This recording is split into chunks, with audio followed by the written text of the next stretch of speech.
et tutu, tutu, tutu. Fare tutu.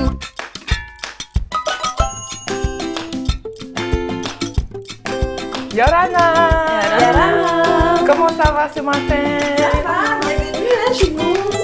Oui, merci. Aujourd'hui, tu m'as invitée dans ta cuisine pour qu'on puisse ensemble préparer un plat. Nous sommes avec tes frères et sœurs ou tes enfants? Alors aujourd'hui, on est avec mes enfants. Donc il y a ma fille, Oléa, et mon fils, Hans. Moi, je suis excitée à l'idée de cuisiner avec vous. Du coup, ma mission sera de vous apprendre à adopter les bons gestes pour éviter toute intoxication alimentaire. C'est parti? C'est parti. Avant de commencer, il faut qu'on se lave les mains. Ok, on va rincer. Bon, du coup, on va profiter de laver nos pommes de terre. Il faudra bien brosser la pomme de terre avant de les utiliser parce que dans la terre, il y a beaucoup de bactéries. On nettoie nos pommes de terre? On nettoie. C'est parti. Oléa, maintenant que nous avons rincé nos pommes de terre, il faut se laver les mains avec. Du savon. Et après, on les essuie. On les essuie. Alors, comme on a fini de laver les pommes de terre, nos mains, on va aller remplir le plat et mettre les pommes de terre à l'intérieur pour les placer sur le feu. Du coup, qu'est-ce qu'on va faire avec ces boîtes de conserve? Comme tu peux voir, il y a des maïs, des betteraves et des carottes que l'on va utiliser pour mettre à l'intérieur des pommes de terre. Bien sûr, avant d'acheter, on va vérifier l'état de la boîte de conserve, si elle n'est pas rouillée.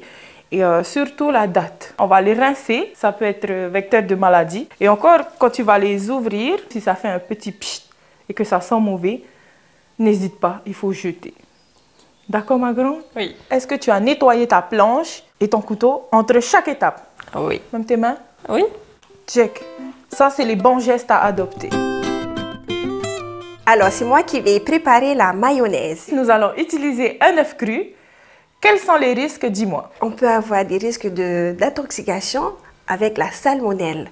Donc, cette salmonelle, ça peut être autour de l'œuf. C'est pour ça qu'il est important de consommer des œufs frais pour éviter de tomber malade et d'attraper la salmonelle. La salade russe va être contaminée et tout le monde va être contaminé. Et le but, c'est pas d'aller à l'hôpital, hein? Et le but, c'est pas d'aller à l'hôpital, c'est de savourer cette salade russe et cette mayonnaise fait maison. Mais Hans, maman m'a dit qu'on allait préparer le poulet ensemble. Ben non, Hippo, je pouvais pas t'attendre, j'ai déjà décongelé le poulet. Tu sais, il faut que je respecte la chaîne de froid. Tu as raison, la chaîne de froid est très importante parce que sinon les bactéries risquent de se développer. Mais dis-moi, comment est-ce que tu t'y es pris pour décongeler le poulet? Je l'ai tout simplement sorti du congélateur puis mis dans le micro-ondes pour le décongeler. C'est un bon geste que tu as adopté, Hans. Nous pouvons effectivement décongeler le poulet au micro-ondes avec l'option defrost. C'est l'option bien sûr décongélation si tu ne parles pas l'américain. Et surtout, Hans, l'erreur à ne pas faire, c'est de décongeler le poulet sous l'eau. On l'a déjà tous fait, mais aujourd'hui, il ne faut plus le faire. Il ne faut plus le faire, c'est bien Hans. Du coup, c'est l'heure de manger alors. Il faut tout d'abord dresser la table. Ok, bon ben, dressons la table, Hans.